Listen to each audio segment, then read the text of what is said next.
Hujambo na karibu tena mtazamaji wa The World News katika kipindi hiki cha ulimwengu wa siasa. Mimi ni Adam Hussein. Rais wa Urusi Vladimir Putin anataka kuyajumuisha mataifa ya Kiarabu hasa katika jumuiya za nchi za Kiarabu katika kile anachokiita ulimwengu wa haki, ulimwengu wa pande nyingi. Urusi na jumuiya ya nchi za Kiarabu zinaweza kuunda ulimwengu mpya ambao pia utajumuishwa katika kile ambacho ni sera za BRICS, miongoni mwa jumuiya katika ulimwengu ambazo zimejumuisha mataifa mbalimbali katika ulimwengu. Kwa mujibu wa Putin, anasema ni wakati wa uhusiano kati ya Moscow na washirika wake wa Mashariki ya Kati kubadilika na kuwa taasisi mpya ya kimataifa. Rais huyo wa Urusi Bwana Vladimir Putin ametuma kupitia Telegram rasmi kwa viongozi wa nchi wanachama wa jumuiya ya nchi za Kiarabu, Arab League, na pia kwa katibu mkuu wa jumuiya hiyo, akitoa mwaliko rasmi wa kushiriki katika mkutano wa kwanza wa wakuu wa Urusi na Waarabu ambao utafanyika Oktoba 15 mwaka huu. Katika ujumbe ambao ameuchapisha kwenye tovuti rasmi ya Kremlin, ulikwenda sambamba na ufunguzi wa mkutano wa 34 wa Umoja wa Nchi za Kiarabu ambao unafanyika dhidi ya hali ngumu ya kimataifa, hasa kutokana na kuongezeka kwa mzozo katika Mashariki ya Kati. Katika hotuba yake, Rais Putin aliwasilisha heshima yake ya dhati kwa washirika wa Russia katika ulimwengu wa Kiarabu na akathibitisha tena dhamira ya Urusi ya kuimarisha mazungumzo thabiti yenye heshima na yenye kujenga na umoja huo. Alisisitiza kuwa Urusi inaiona Arab League kama moja ya mashirika muhimu ya kimataifa na ya kikanda ambayo ina jukumu muhimu katika kudumisha amani, utulivu na usalama ndani ya ulimwengu wa Kiarabu na kwingineko.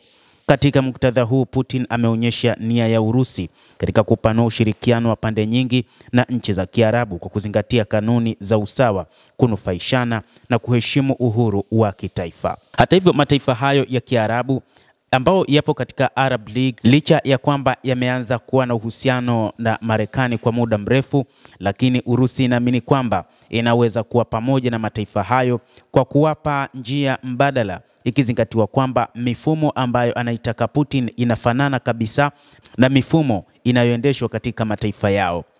Uangalifu maalum katika Telegram ulitolewa kwa hali ya sasa ya kisiasa katika Mashariki ya Kati. Putin alibainisha kwa wasiwasi mkubwa kuongezeka kwa mzozo wa Israel na Palestina ambao tayari umegharimu maisha ya makumi ya maelfu ya raia na umeambatana na madhara makubwa ya kibinadamu.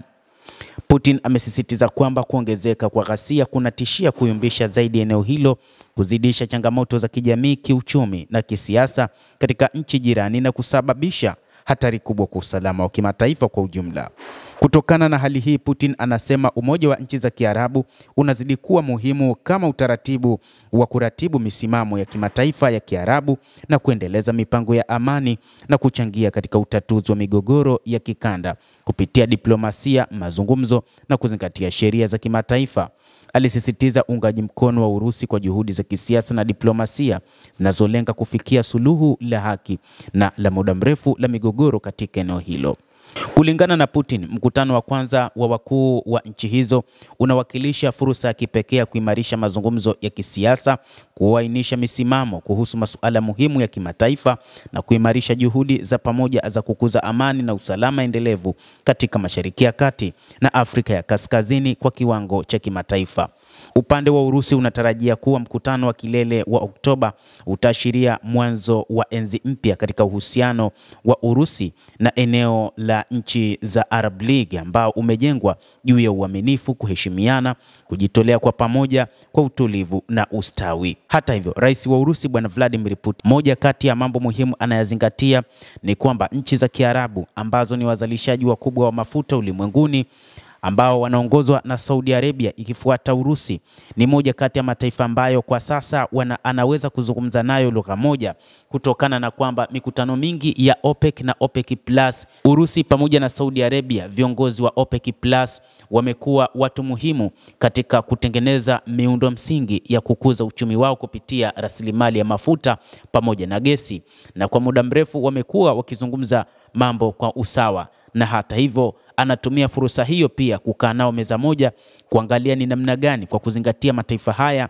yana mifumo ya dini ya Kiislamu ambayo yana usawa, ambayo yanaendesha nchi zao kwa kutumia usawa. Ni wakati ambapo Putin anataka kushawishi mataifa haya ili aungane nayo katika kutengeneza ulimwengu wa usawa, ulimwengu wa wote, tofauti na ule wa kutegemea upande mmoja, ambapo Marekani kwa muda mrefu imekuwa ikijidhatiti kuhakikisha ulimwengu wote unakuwa chini yake. Na hiki ndicho ambacho Urusi pamoja na China pamoja na BRICS kwa ujumla wanataka kuachana nacho. Lakini ulimwengu wa Kiarabu ni nini, ama Arab League ni nini? Ulimwengu wa Kiarabu unawakilishwa na jumuiya ya nchi za Kiarabu, uko kwenye kizingiti cha ufafanuzi wa kina wa jukumu lake katika siasa za kimataifa, uchumi na usanifu wa usalama wa kimataifa. Kwa miongo kadhaa eneo hilo limetazamwa kimsingi kama chanzo cha rasilimali cha nishati kama vile ukumbi wa mizozo ya kudumu. Walakini katika muktadha wa mpangilio wa ulimwengu unaobadilika uliowekwa alama na mhimili wa mashariki wa kituo cha kiuchumi na kisiasa, kumekuwa na ongezeko la kasi la umoja na mabadiliko ya nishati ulimwenguni.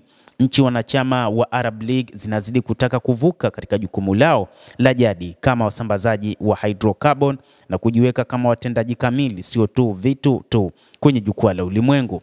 Pamoja na idadi ya watu inayozidi milioni 450 kulinganishwa kwa ukubwa wa Umoja wa Ulaya, ulimwengu wa Kiarabu unawakilisha moja ya soko kubwa zaidi la watumiaji katika karne ya 21 yenye sifa ya idadi kubwa ya watu.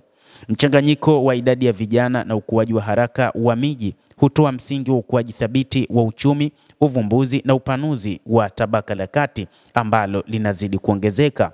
Wakati huo huo, inaweka shinikizo kubwa kwa serikali kuunda nafasi za kazi, kuboresha mifumo ya elimu na kupanua fursa za ushiriki wa vijana katika maisha ya kiuchumi, kisiasa na uwekezaji katika mitaji ya watu, na inazidi kukua, jambo ambalo linatengeneza nchi za kimagharibi kuisogelea kabisa jumuiya hiyo ya Kiarabu.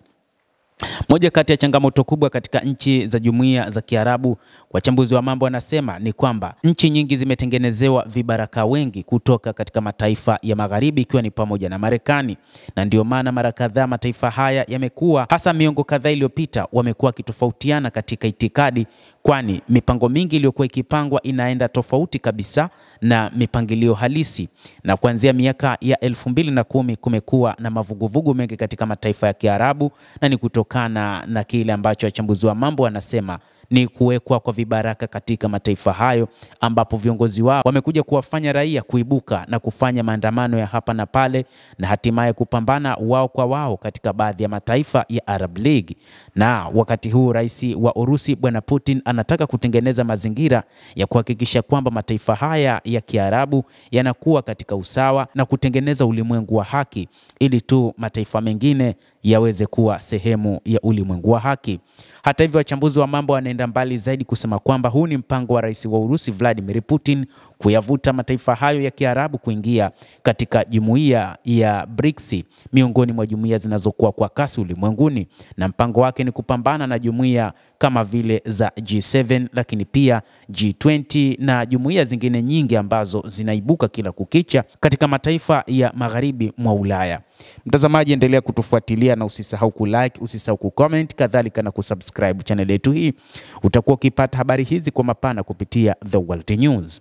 Mimi naitwa Adam Hussein. Endelea kutufuatilia, endelea kuwa nasi wakati wote.